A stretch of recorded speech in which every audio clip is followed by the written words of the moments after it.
Greetings, church. I'm Pastor Emily, and I am here with our church council president, Brian Hape, and we are excited to welcome you back to worship in our sanctuary beginning this Sunday, April 11th.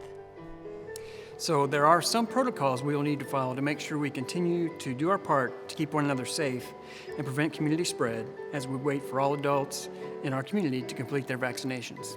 And we are mindful of the fact that our children and youth still are not eligible for a vaccine. And Jesus, of course, prioritized children, and we want to do the same to help protect the youngest among us. So those protocols will include limited capacity. So we will have a reservation system to make sure there's room for everyone and that we are safely separated. Masks will be required. Hand sanitizer will be made available. We will only use instrumental music. Volunteers will be here to help everyone find their seats. We will appropriately clean the church and high-touch surfaces. And Pastor Emily will lead worship from behind a shield at the pulpit or wear a mask at all other times. Regarding our reservation system, I know there have been people who've been concerned that we might have a guest show up, and we definitely don't want to turn them away. We've planned for that. We have 2 pews that we're going to keep open and reserved especially for guests. And we've even had some long-term church members who have said, if a guest shows up and there's no seat for them, you can ask my family to go on home and we'll live stream it from home. So we will not turn away a visitor. That's right. We know that these protocols have 2 sides. The plus side is that they keep everyone safe and allow us to be good neighbors in our community. The downside is they can feel distracting and be a hindrance to the experience of going to church. But we don't anticipate having to do these things forever. Like everything else over the past year, they are less than ideal. They're nothing anyone would ever choose, but they are what we must do for now. So we will make the best of it, and we might even be surprised by a gift or 2 along the way.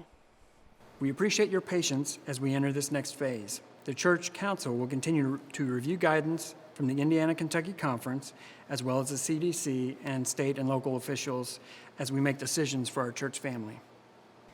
And of course, we understand that some may not feel comfortable yet to return to an indoor worship service. And for those of you who want to continue worshiping from home, or if you're traveling, you can tune in to our live stream where you'll be able to worship from wherever you are. And there will be information about how to do that in the weekend email.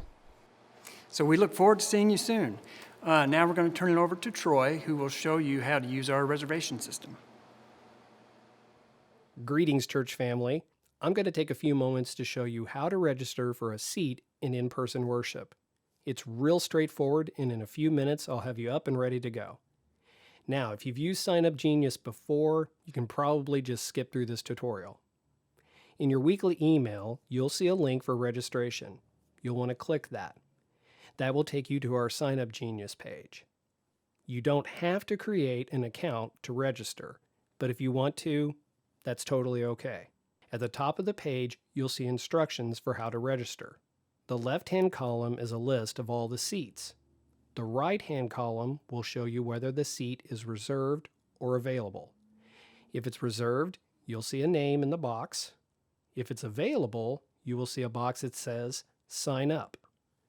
Please note, if your family is 1 to 3 persons, you only need to select one box. If you're 4 or more, you'll want to reserve both the center aisle and end by window. Essentially, you're reserving the entire pew. Once you've made your selections, at the bottom of the screen you'll see Submit and Sign Up. Click that. This next page, you're reviewing your selection. If everything looks right, click the Sign Up Now button. That's it, you've done it. If you entered your email address or you have an account, you'll receive a confirmation email as well. If you run into any problems along the way, please reach out to the church office and we'll get you signed up. We're really excited to see you in person very soon.